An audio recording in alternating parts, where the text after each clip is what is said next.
It's okay trying to understand ancient Egypt on a visual level, pyramids, king tut, mummies, but to really get into the heads of the ancient Egyptians, you've got to walk in their footsteps.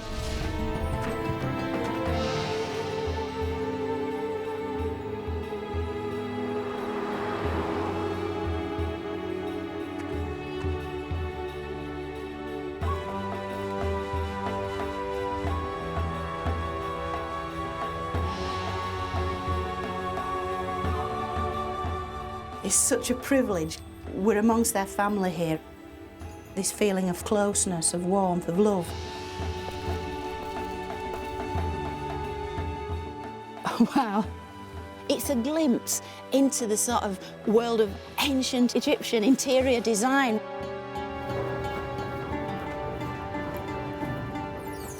There was no Grim Reaper, just this beautiful goddess wanting to embrace them in her warm arms.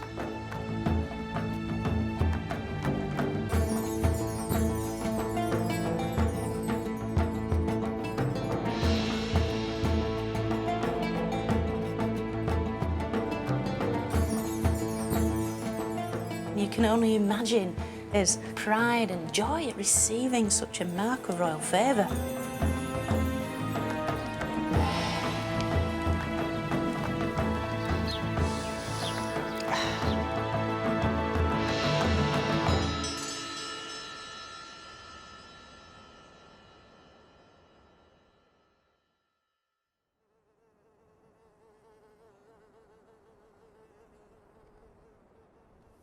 Welcome to Deir el Medina, or as the people who used to live here 3,500 years ago used to call it, Pardemi, which simply means the village.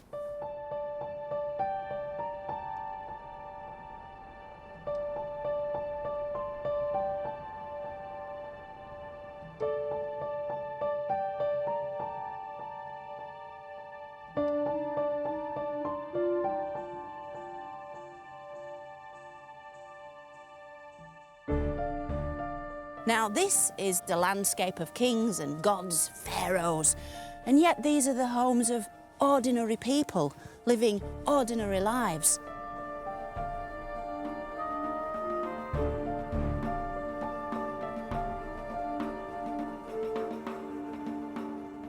And by reimagining how people lived in the colours, the sounds, the smells, we have an instant gateway right back 3,500 years to these ancient people who lived here in this remote little village in the desert.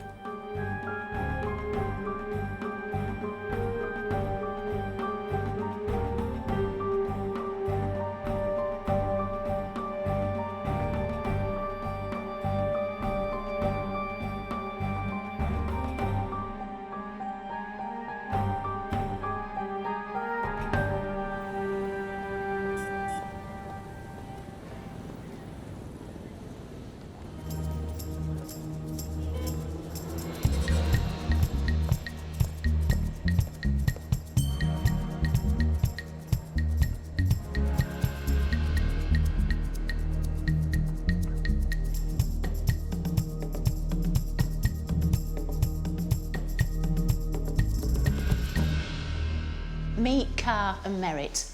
Ka the architect, Merit his wife.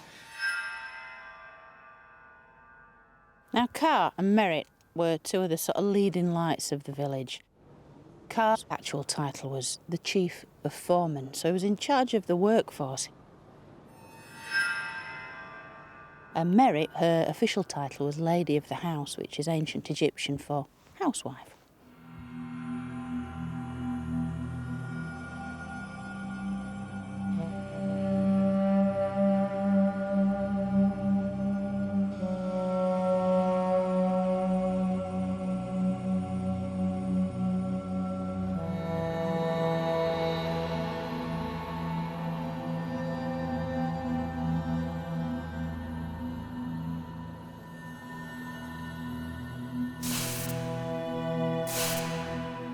We know that Ka, who stood about 5'6", was a very striking-looking individual with a rather prominent nose and a great fondness for lots of black eyeliner. But then when we turn to his diminutive little wife, Merit, a very dainty little lady, standing about 5'2".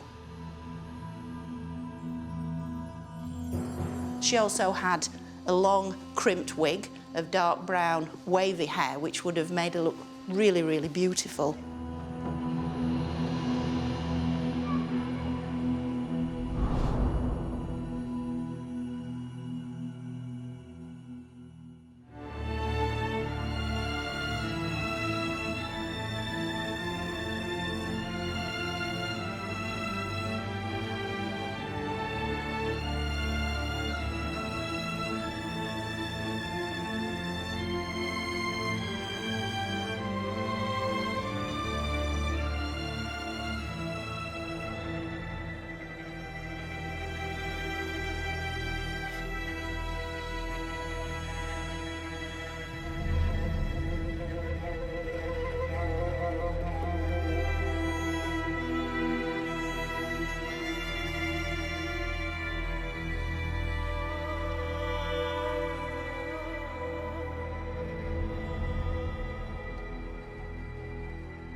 This is really a unique find because of its intactness, but also because of the wealth of material that was in the tomb. Tables and chairs and stools and more chairs and more coffers, and the coffers packed with linen and the coffers packed with cosmetic vessels. And his shaving equipment packed into a little leather pouch, and his hip flask, and everything is there. Even the shaped breads wrapped with palm fronds to keep them fresh. It is really incredible. There is material there for research for another few generations.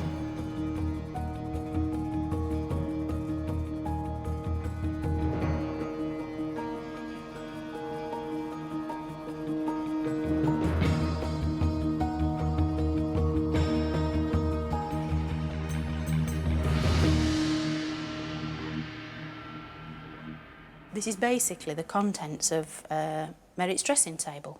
The perfume, cosmetics, moisturisers, and all the things that the ancient Egyptians regarded as so essential.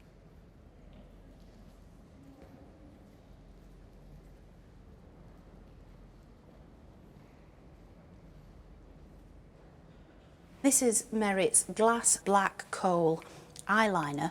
Glass was very rare at this time, and it's in the classic Egyptian colour combination of blue and gold. And the black eye paint that Merit herself applied every day to her own eyes is still inside this vessel. It's got its wooden applicator stick in the top, and Egyptian ladies today still use this in exactly the same way. This stone, alabaster, perfume vessel has still got the original contents running down the outside.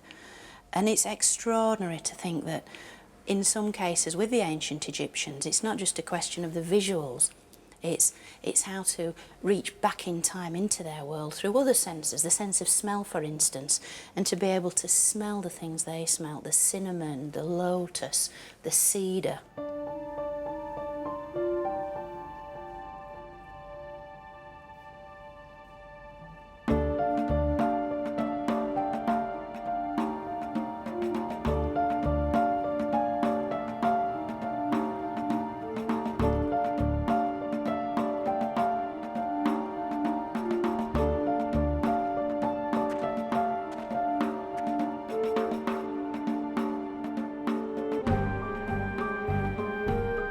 From the foreman to the stonemason, from the draftsman to the carpenter. And they all lived here with their wives and children.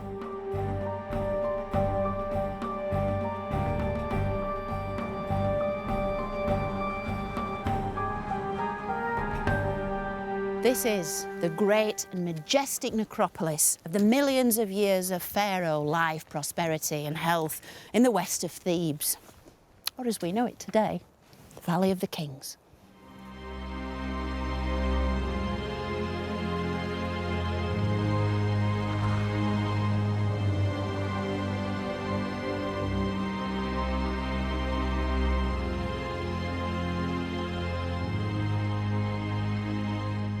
They were an elite, a kind of crack force of workmen and architects, the very best of the Egyptian culture. They were the craftsmen that implemented what Pharaoh wanted to sustain Pharaoh's soul for eternity. They were almost magicians operating secretly within this stunning landscape.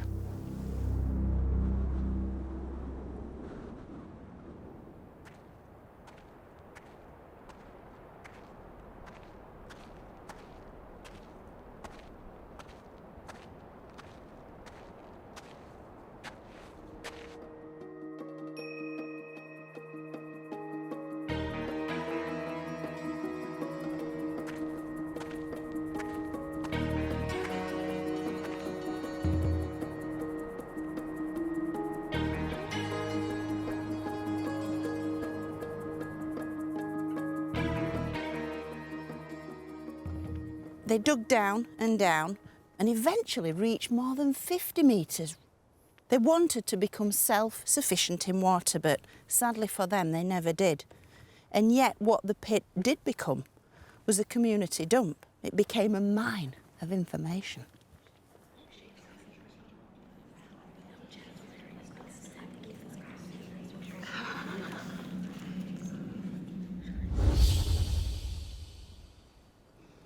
And this is what was found here.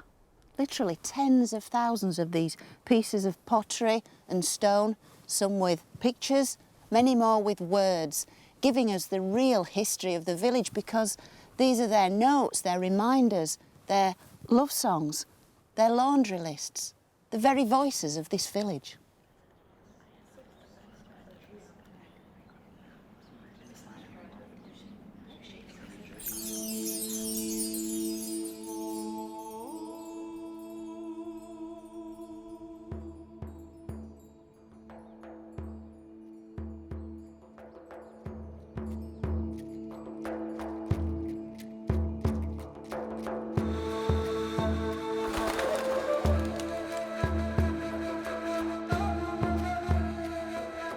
Every single one of the love poems from ancient Egypt come from this village, except one. Some of the titles are really evocative. There's Your Love, Down to the River, All Night and All Day, and the rather suggestive Shedding Clothes.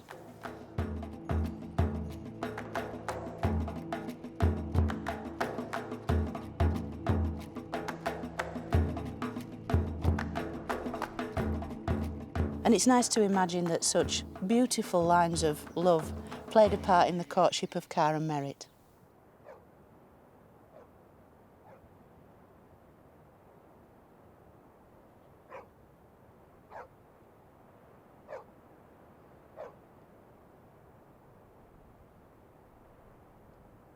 To bring the bundle meant you wanted to indicate your desire to move in with the person who took your fancy.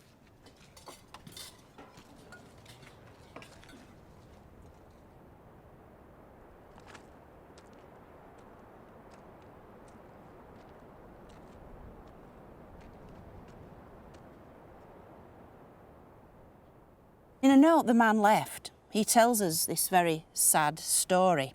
He lists all his worldly goods, which I must say aren't that impressive. Then he tells us he went to the woman's house, but all her family simply threw him out. And as he says himself, "So I went again with all my property in order to live with them, and see, she acted in exactly the same way and threw me out again." You can almost feel his outrage, because this woman has not just turned him down, but all the things he could bring with him. Presumably she was unimpressed by the size of his bundle.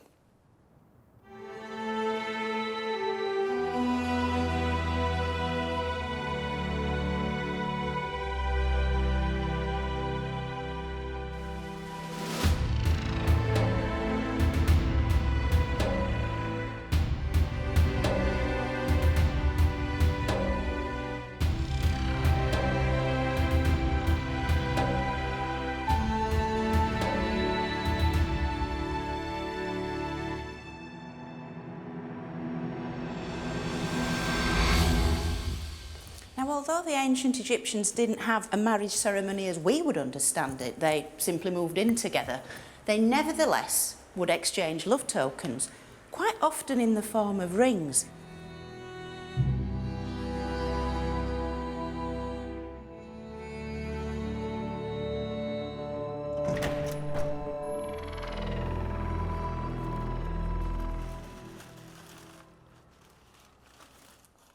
This is the ring that was found inside the mask, almost as an afterthought of merit. So it was shoved in there just as she was being buried. It spent all those thousands of years just tucked away, hidden away, yes, within Merit's own wrappings. A very ad hoc thing, wasn't it? Yes. A very spontaneous gesture, Yes. almost. And the image on it, it looks like the cow of Hathor. That's exactly what it is.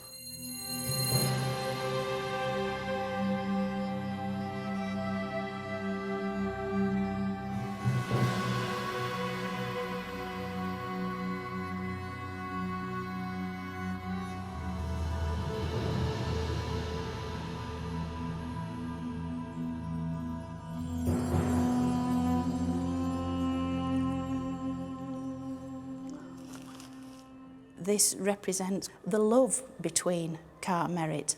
And in this tiny little object, in some ways, it's perhaps the most important thing from the entire tomb for me personally. It's wonderful.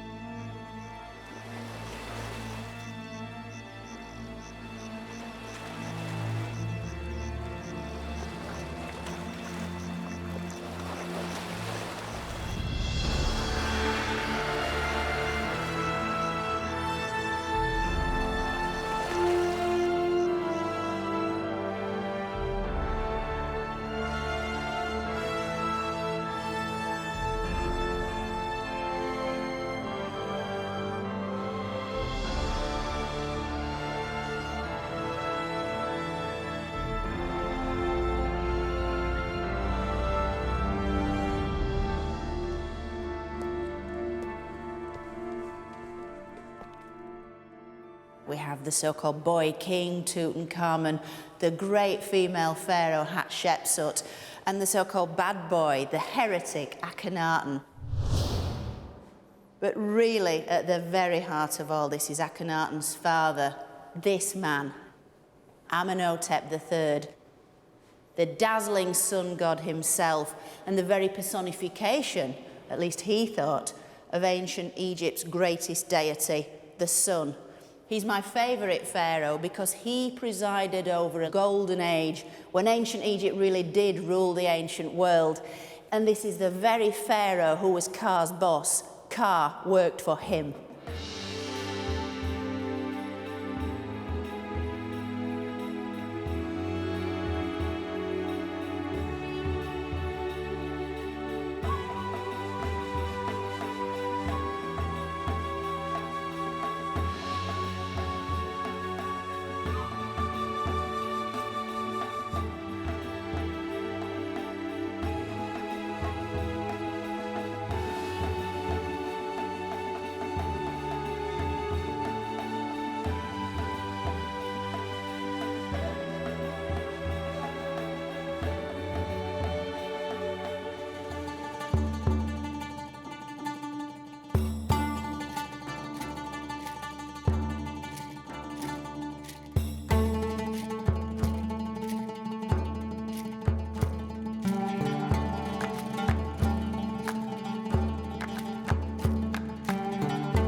So, we go into the front room here.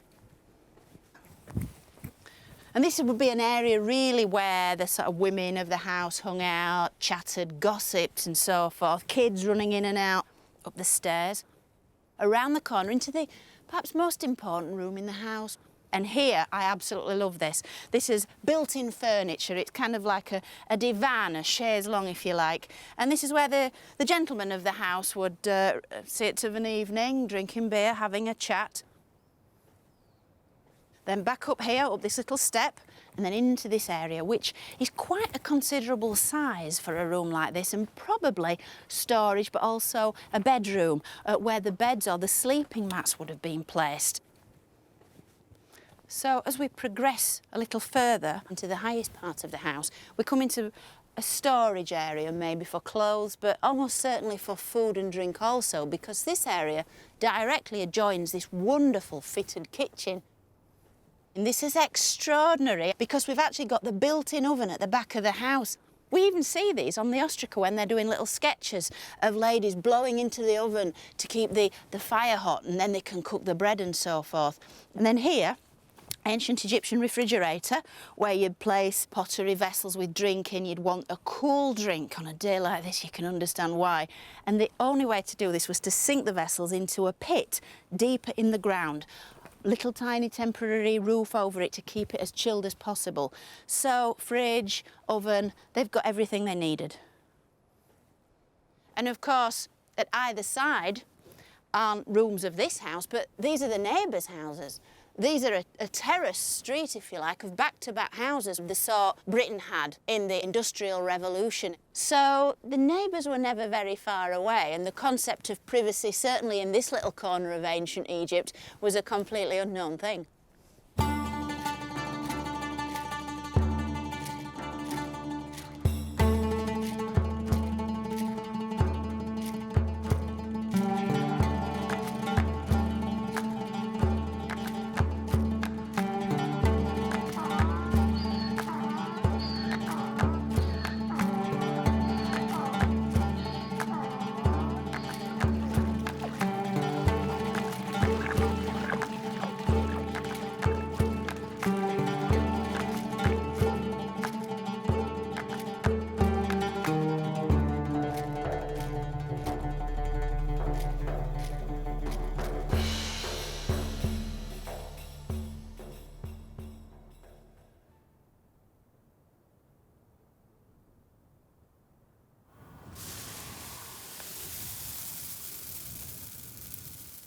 Granaries like this would have held an immense amount of food.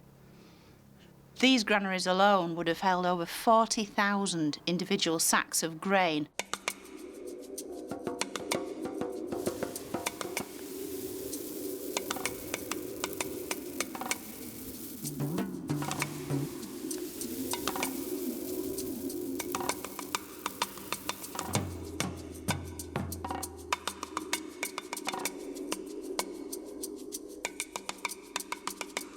These places would have been full of life.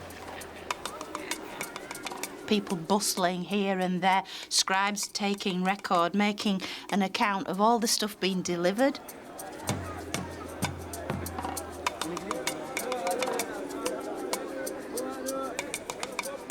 A constant stream of men carrying sacks, depositing them here, people coming to collect their rations.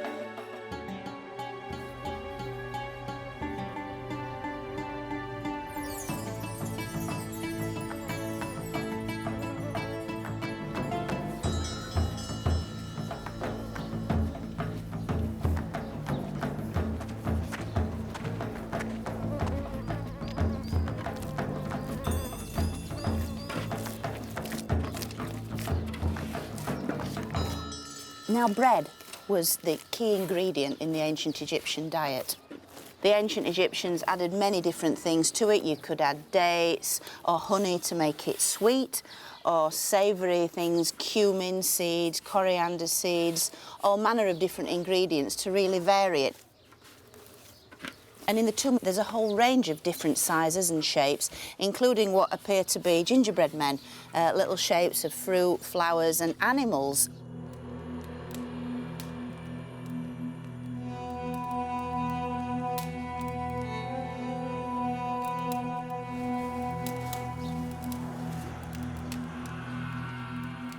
I mean, this is a completely timeless scene, this fabulous mud brick oven. It's typical of the ovens we find in ancient Egyptian settlements.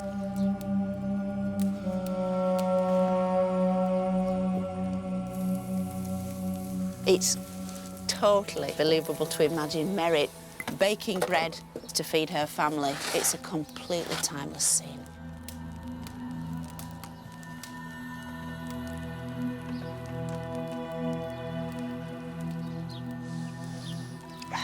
How is it?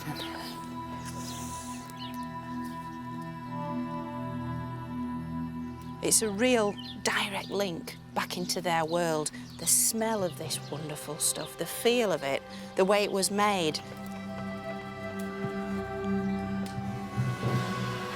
All Egyptians would have eaten this on a daily basis. It was the sort of stuff that you offered to the gods.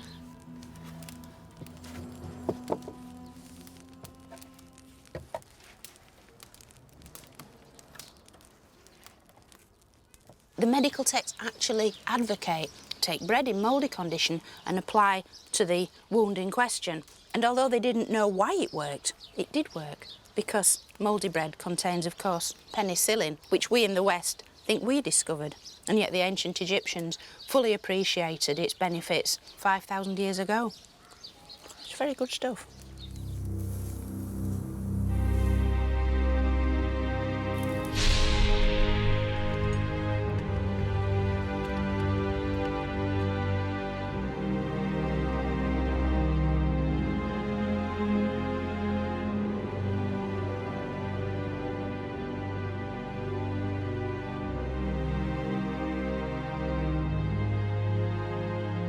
It starts here at the southern end of the village, and then it follows that path there.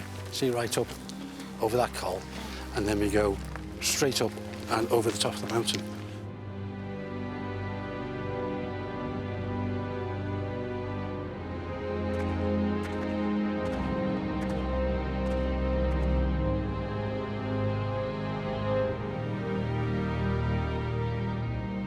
In Carr's day, we were probably about 40 to 60 men making this journey, probably singing, probably carrying water pots themselves, and the day's rations, maybe. Do with a bit of brace, actually. But that same again on the cliff face on the... So if we've been walking about 45 minutes in full sun and it's really, really hot, then Carr and his men coming up this path to work, they do the walk, and then they had to do the work. Exactly.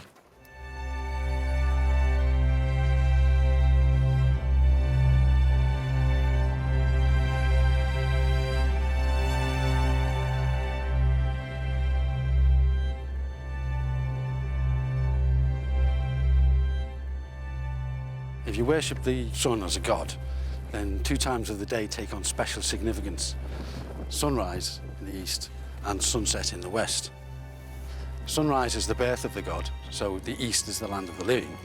Sunset is the death of the god, so the west is the land of death. So they picked this spot to make the tombs for the dead. This one spot, life, death. The Nile Valley, the Valley of the Kings.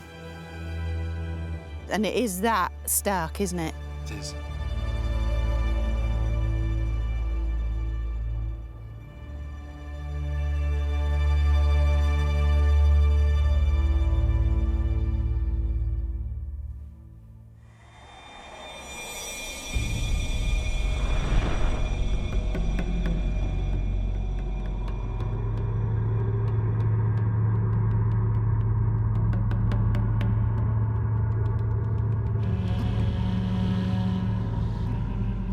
This is a great staircase. It's superb, isn't it? Beautifully constructed, though, further up, aren't they? It's absolutely perfect. This is it. This is the start of Ka's domain. This is actually a guard hut, and one man would be on guard in here 24 hours a day. And you can see even ancient pottery has been preserved at this site. That's 3,500 years old. So this is like one of Ka's empties. His empty beer jar. And we know this is 18th dynasty, don't we? Because the valley, this part of the valley, the West Valley, was only ever used for royal tombs in Ka's day, wasn't it? Yeah. That's right, yeah.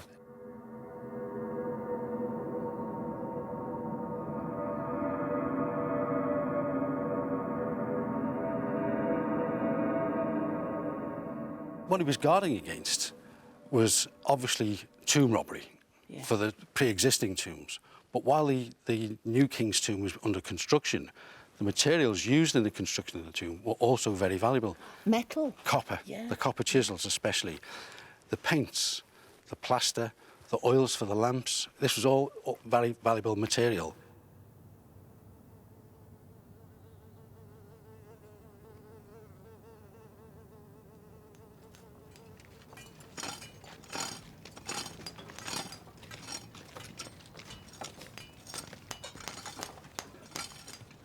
There'd be the mallets hitting the chisels in the tomb.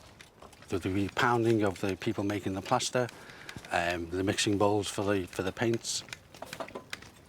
And there'd be the voice of the overseer telling people off or telling people to do this, to do that.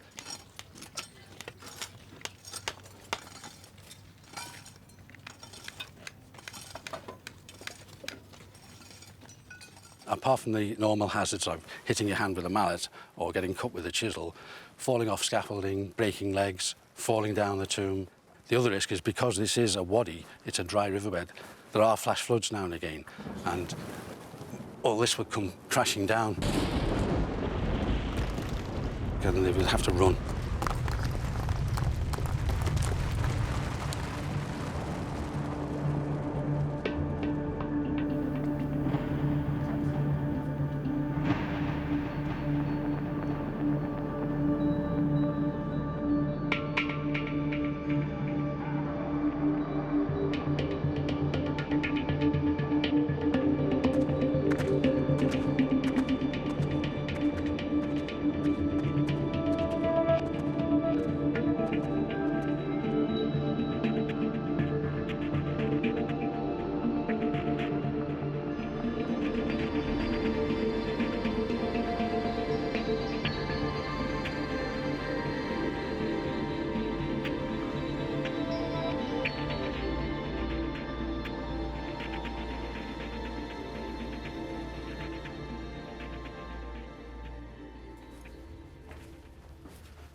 I'll go first.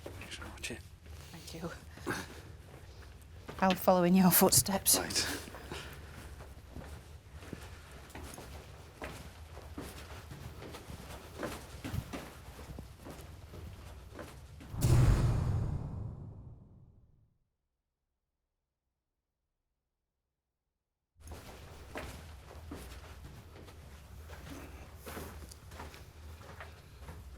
Nice. So you can see, Joe, the unfinished wall. It's been chiselled smooth, but it hasn't been plastered.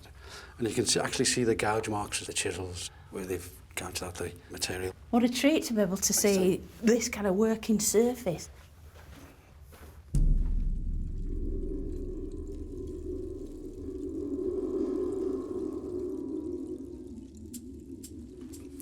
In modern terms, the cube was roughly 52.5 centimetres long. And it is subdivided into what was called 7 palms, the palm of your hand. 1, 2, 3, 4, 5, 6, 7. And on the end, we have 4 fingers there. Perfect. Perfect. The way this would be used was marking out and measuring your way down the tomb. In fact, you can see the dots there where they've been marking out. You see? As they came down. It corresponds exactly. Indeed. And it's so usable, look So at simple. that. Elegant. It is elegant, isn't it? And at the end of the day's work, Car could fold it up, pop it back in its leather carrying case and take it home.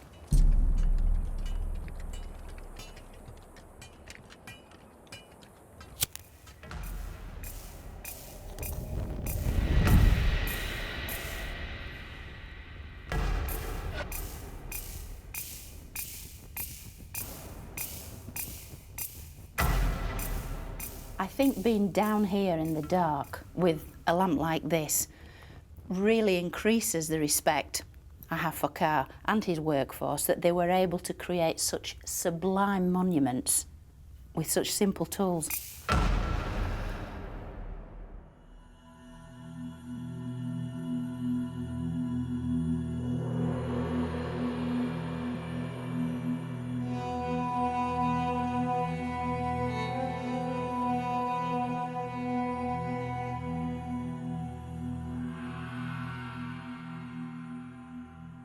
It can only be equated to a kind of carriage clock or an engraved tankard that you're given for good service. And you can only imagine Carr's pride and joy at receiving such a mark of royal favour. And had the ancient Egyptians had a mantelpiece, this would have been on it. But I think the true value of this special cubit is the fact it's been personalised to such a great degree, and it actually sums up Carr in a single item. It's the tools of his trade, and yet it's been embellished. The inscriptions on this are wonderful. So many little details about Carr's career, about the fact he built a small shrine or temple, not even in Thebes, further north at a site called Hermopolis, so he was clearly active outside of Thebes. It's pretty hard to describe how it feels to hold something like this, that Carr, and probably Merritt, would have held quite a lot just to sort of marvel at it and congratulate themselves on being so high up in Pharaoh's favour.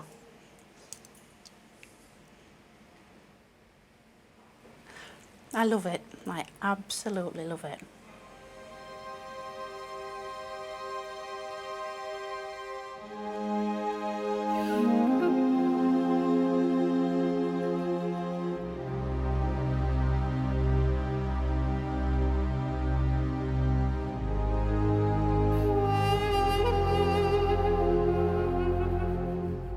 All ancient Egyptian women wanted to be like Hathor. She's like a modern female celebrity that all women aspire to be. She had it all, and she was worshipped here.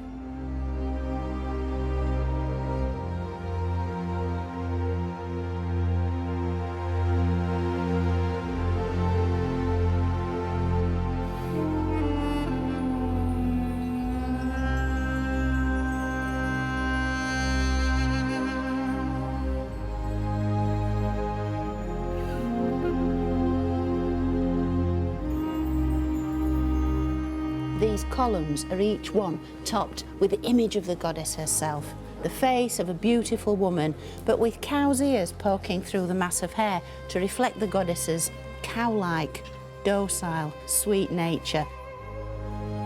She's seen as an eternal mother figure that can nurture all those around her, who would then take care of your soul for eternity and allow you to be reborn each morning with the rising sun.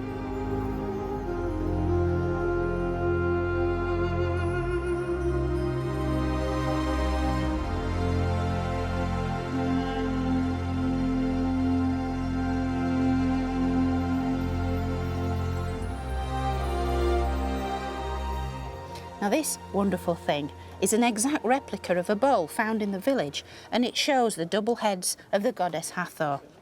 I think they very much regarded this as a potent talisman, almost like an amulet that they could have about the house to bring the beautiful face of Hathor into their daily lives. So whatever they put in it, be it food, beer, wine, even flowers, the contents would be almost sprinkled with a little bit of Hathor's magic.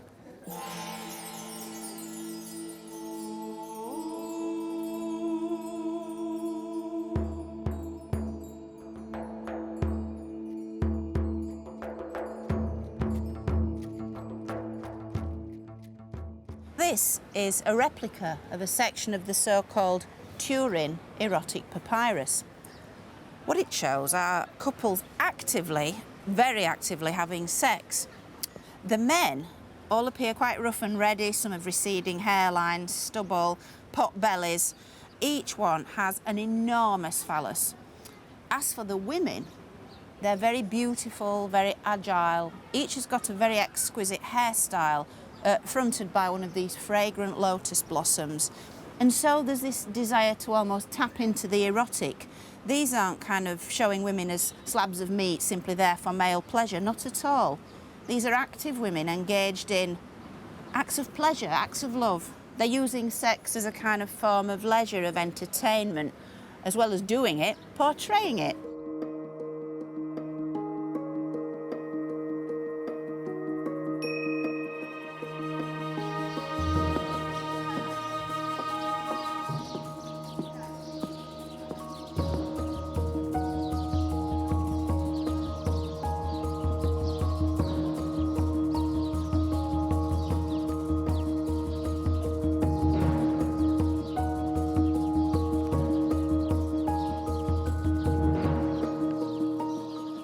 There she is as the unborn fetus, and you can just make out the gentle swelling of her mother's abdomen here as the unborn Hatshepsut resides within the safety of her mother's body.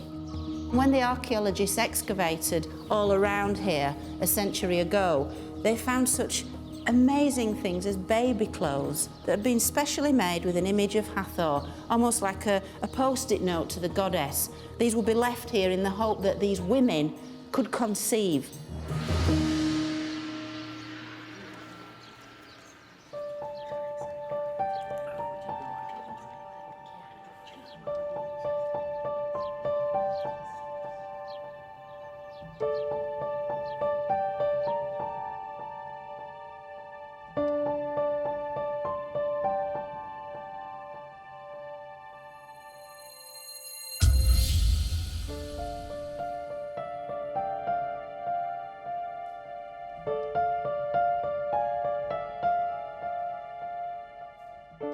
Examination of a woman who is aching in her rear, her front, and the calves of her thighs. You should say of it, it is discharges of the womb, and you should treat it with 1 measure of carob fruit, 1 measure of incense pellets, 1 unit of cow's milk, boil, cool, mix together, and drink on 4 consecutive mornings. What they're trying to do is bring some sort of order, some form of understanding to a host of complex medical conditions. And in the root cause of many of the problems associated with women's illnesses is apparently a wandering womb, because the Egyptians thought that this part of the female anatomy wasn't fixed in situ, but would kind of wander all over the body.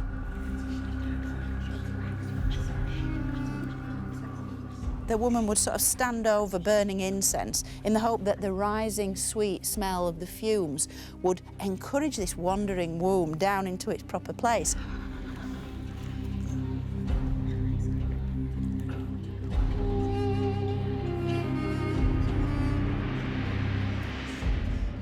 Certainly to the woman in labour, to have a medical practitioner present reading out these medical prescriptions would have had an almost placebo-like effect.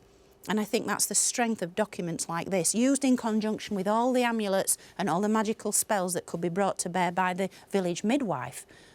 The recitation of texts like this would have brought a further layer of order to a very difficult and complex time in a woman's life.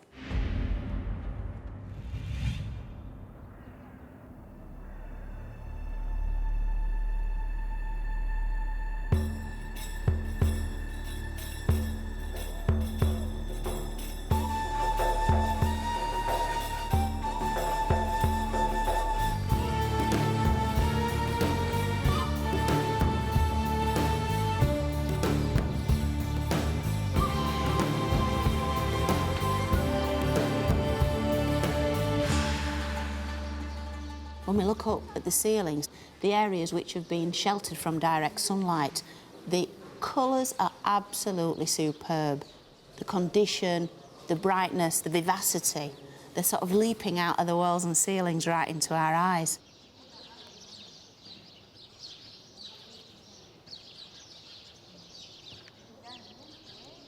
The Egyptians were far from subtle in their use of paint. Primary colours, red, green, blue, all these amazing, vivid hues. And the blues and greens are particularly bright. This, of course, is more of a status marker for the king who commissioned such a brilliant piece of work, because Blues and greens weren't naturally occurring pigments and had to be manufactured at great cost. And so this is a way for the monarch to say, look at me, look at the wealth I possess.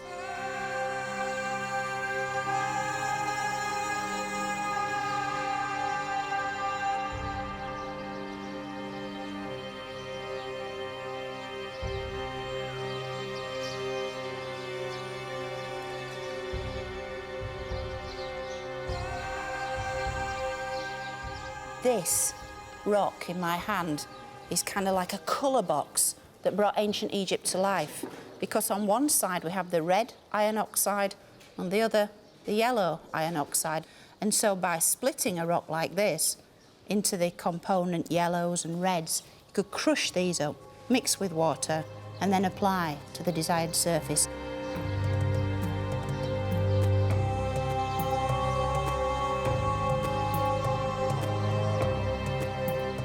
I think the best way to sort of try and reanimate these colours is probably to use that old standby, a little bit of spit. Always works. Rub the stone. It's very, very vivid.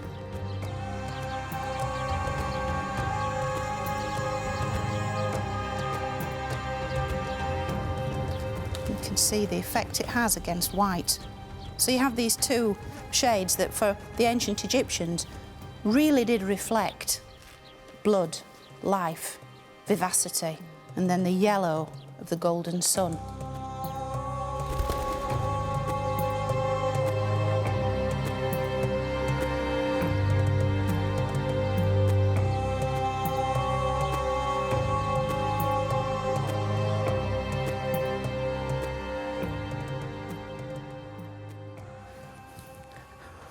Here it is. Now, if I lift this cloth, I'm going to see something I've waited a long time to see. And it's basically an original wall scene from an ancient Egyptian house. So here goes.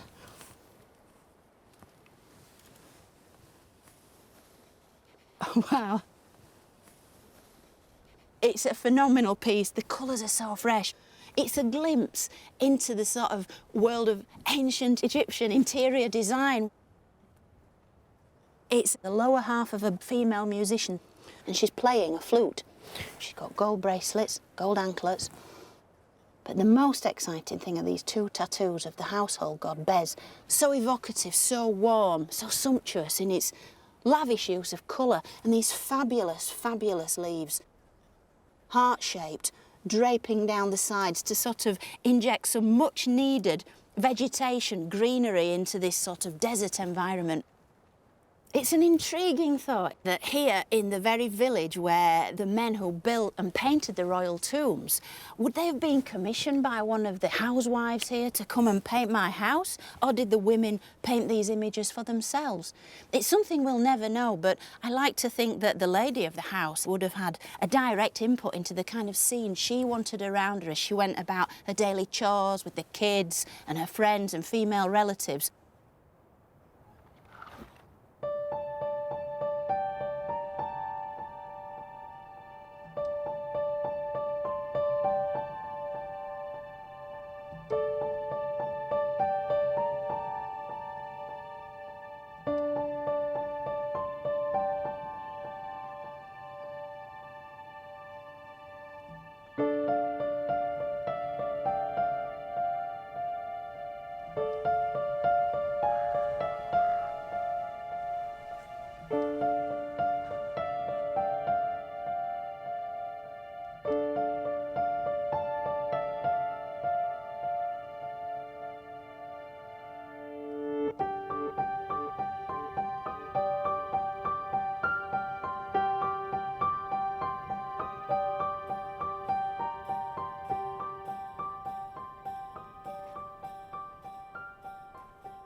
It's such a privileged glimpse into their everyday life.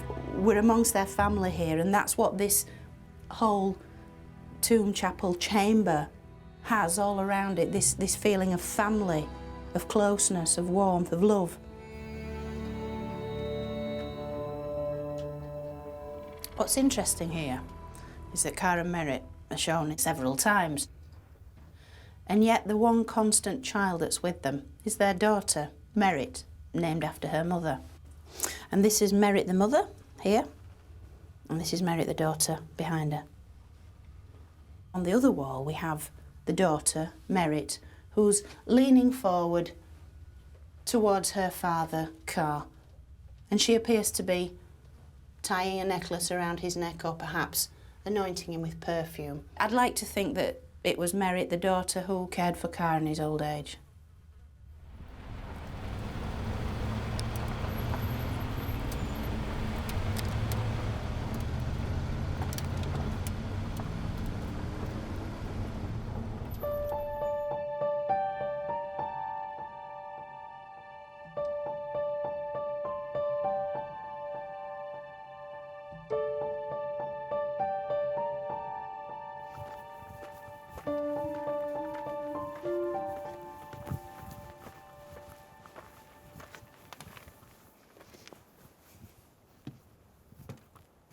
It was actually the third of the royal tombs that Car worked on, so it's so exciting to be going in here and following in Car's wonderful footsteps.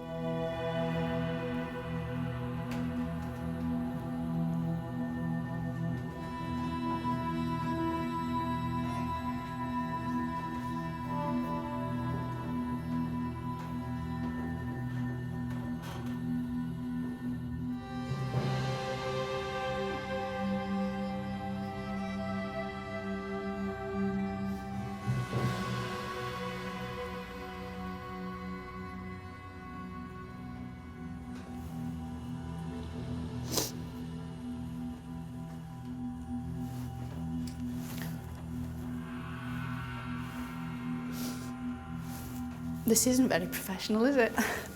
This is so beautiful. It literally has brought tears to my eyes. It is so stunning. The colours are fantastic. It's exquisite. It's Amenhotep III being received into the care of the gods of the underworld. And there's a nubis handing out the sign of life to Amenhotep. Just think, Car and his men designing these images, just putting the king's vision into practice and just... Oh. Literally, it's taken my breath away. Look, the artist hasn't just come along with his blue paint and the palette and boshed on the paint.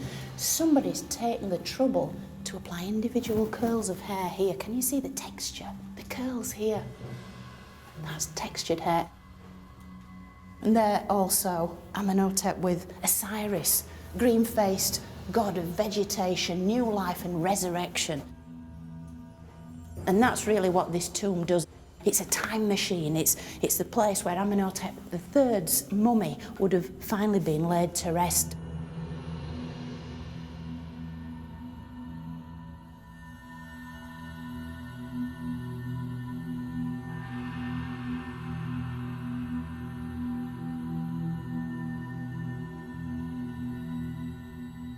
Oh, and down we go, deeper and deeper, into the underworld.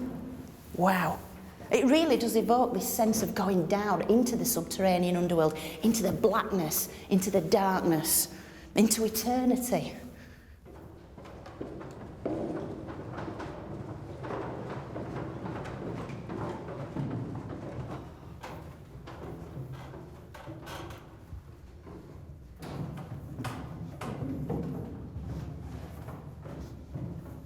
Now look at this very clever trick of the architect, our boy Car.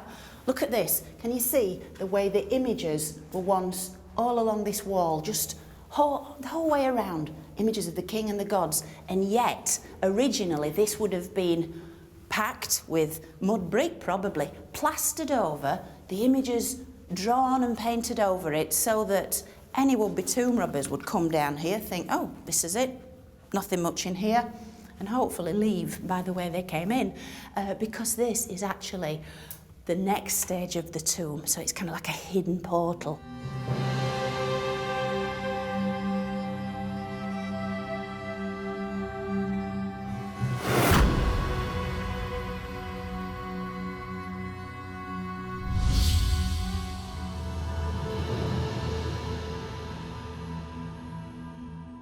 How do you bury a god?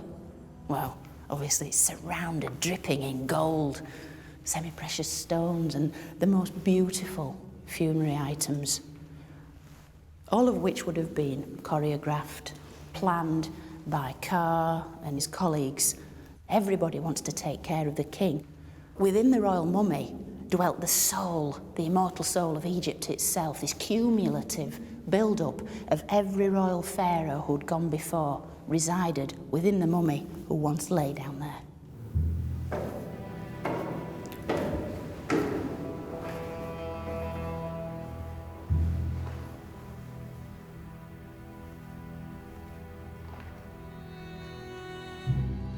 Oh, wow. It's been 46 years waiting to see this tomb, and it's been well worth it.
Here we have Carr's name, right down the middle.